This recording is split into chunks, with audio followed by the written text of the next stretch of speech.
आता 21 तारखेचा संप बेमुदत संप आहे. शासनानं काय चर्चेला बोलवलं आहे का? अद्याप नाही नाही नाही.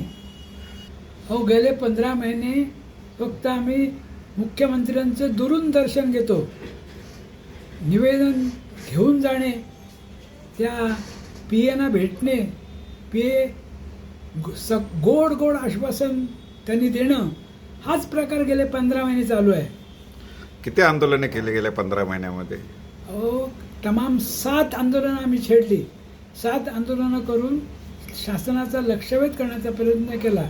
एवढंच नाही तर जिल्हा स्तरावरती निवेदनंसुद्धा दिली, address to chief minister through collector. असं असूनसुद्धा त्यात कुठल्याही प्रकारचे पुढाकार सांप्रत शासनाने घेतलेला की नाही. कोणत्या कोणत्या सेवा ठप्प होतील? संपाचं स्वरूप कसं असेल? 21 एप्रिलच्या संपात पूर्णपणे राज्यातील 5.5 लाख राज्य सरकारी कर्मचारी, जवळजवळ 3.25 लाख जिल्हा परिषद कर्मचारी, 9 लाख शिक्षक शिक्षकेतर कर्मचारी आणि उर्वरित नगरपालिका नगर परिषदचे कर्मचारी नव्याने आम्हाला सामील झाले आहेत. त्यांची संख्या साधारणतः 1.5 लाखाच्या आसपास आहे. तर अशा रीतीने 17.5 लाख एवढ्या संख्येने या संपातला सहभाग असेल. सकाळी 7-7:30 वाजता प्रथमतः जी रुग्णालय असतील त्या ठिकाणी परिचारिका येतील आणि त्याच ठिकाणी घोषणा देऊन संपाची सुरुवात ही त्यांच्यामार्फत प्रथम त्या ठिकाणी केली जाईल. त्यानंतर ऑफिसच्या वेळेनुसार प्रत्येक ऑफिससुद्धा त्या ठिकाणी अशाच पद्धतीने काही ठराविक मंडळी त्या ठिकाणी येतील आणि संपाच्या पार्श्वभूमीवरती बोर्ड वगैरे त्या कार्यालयाच्या समोर लावून त्या ठिकाणी संपात ते सहभागी होतील. तीच गोष्ट जिल्हा परिषद कर्मचारी, शाळेतसुद्धा शिक्षक गेल्यानंतर काही मुलं वगैरे आली किंवा काही अडचणी असतील तर त्या सगळ्यांना त्या समजावून सांगतील, लगेचच संपात त्याच दिवशी ते सहभागी होतील. त्यानंतर शिक्षकेतर जे कर्मचारी आहेत ते सुद्धा केवळ त्या ठिकाणी काही प्रतिनिधी उपस्थित राहतील शाळेमध्ये आणि ते संपामध्ये त्या ठिकाणी सहभागी होतील. एकंदरीत शासनाचा जो कारभार सुरू असतो दररोजचा दैनंदिन, तो त्या ठिकाणी 21 एप्रिलपासून पूर्णपणे ठप्प होईल. अत्यावश्यक सेवावर काय परिणाम होईल त्याचा? चांगला प्रश्न आपण विचारलात. या संबंधामध्ये आम्ही सुद्धा सहृदयतेने वागणूक त्या ठिकाणी ठेवायचा निर्णय घेतलेला आहे.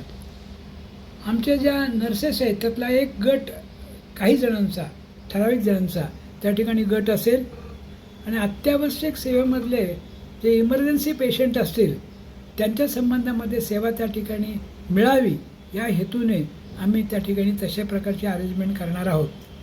एक मानवतेच्या दृष्टिकोनातून तसे करणे आवश्यक आहे आणि आमच्या संघटनेचा गेल्या 65 वर्षाच्या इतिहासात ते आम्ही नेहमीच पाळलेलं आहे. शाळा, रुग्णालयं आणि मंत्रालयीन कर्मचारी संपावर गेल्यानंतर हे सर्व कामकाज ठप्प होईल. नक्कीच. कारण काही जिल्ह्यामध्ये सुद्धा शासकीय कर्मचाऱ्यांच्या बाबतीत दररोजचं दैनंदिन जे कामकाज आहे की जे जनतेला सुद्धा आवश्यक असतं, जनतासुद्धा त्यामध्ये कार्यालयीन कामामध्ये येत असते कार्यालयीन कामासाठी, त्यांनासुद्धा त्या ठिकाणी म्हणजे परत जावं लागणार आहे हे मात्र निश्चित. पण आम्ही जनतेला एक आश्वासन देऊ इच्छितो की आमचा हा संप आंदोलन संपल्यानंतर जे काम आमचं पेंडिंग राहील ते अतिशय उमेदीनं तात्काळ आम्ही त्या ठिकाणी उपस्थित म्हणजे कार्यालयात उपस्थित झाल्यानंतर त्या कामाचा निपटारा करू आणि आपल्याला निश्चिंत करू अशी आम्ही या ठिकाणी ग्वाही देतो. मोर्चा आंदोलन कशा पद्धतीने निघतील? कुठं सुरुवात होईल? जनरली आमच्या जिल्ह्यामध्ये सकाळच्या सत्रामध्ये त्या हेडक्वार्टरला काही मंडळी किंवा काही कर्मचारी अधिकारी त्या ठिकाणी एकत्र येतात.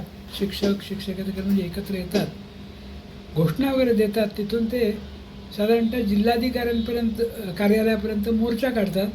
ते सभेचं रूपांतर होतं, तिथे भाषणं होतात आणि मग आपापल्या घरी त्या दिवसा कार्यक्रम ते समाप्त करतात. एकंदरीत त्या माध्यमातून त्या जिल्ह्यामध्ये एक मोर्चाच्या वातावरणाची सुद्धा त्या ठिकाणी सगळ्या जनतेला सुद्धा कल्पना येते. त्या ठिकाणी जी प्रसिद्धी माध्यमं असतात त्यांनासुद्धा त्या ठिकाणी निश्चितपणे सहभाग त्या ठिकाणी करता येतो. अशा पद्धतीने दररोज म्हणजे जो दिवस नवीन उजाडेल त्याप्रमाणे नव्या दिवशी नवीन पद्धतीने त्या ठिकाणी संघटनात्मक कृती केली जाते. सर्व कर्मचाऱ्यांना काय आवाहन कराल? कर्मचाऱ्यांना मी एवढंच करू की आमची 65 वर्षाची प्रतिष्ठा असणारी संघटना आहे. कुठल्याही प्रकारचं त्या ठिकाणी आपल्याला काही दूषणं मिळेल अशा प्रकारचं कृत्य या संप आंदोलन जे सुरू आहे त्या ठिकाणी घडणार नाही. आपण निश्चितच त्या ठिकाणी एक चांगला म्हणजे स्वत्वासाठी असलेला लढा असला तरीसुद्धा सर्व बंधनं पाळून आम्ही आमच्या सर्व राज्याची देशाची काळजी घेऊन आम्ही आंदोलन करतो. ही जी आमची 65 वर्षाची प्रतिमा आहे ती आम्ही निश्चितपणे त्या ठिकाणी आमच्या सर्व कर्मचाऱ्यांच्या माध्यमातून पाळू किंवा आमचे कर्मचारी ते पाळतील असा एक विश्वास आम्ही या ठिकाणी व्यक्त करतो. धन्यवाद.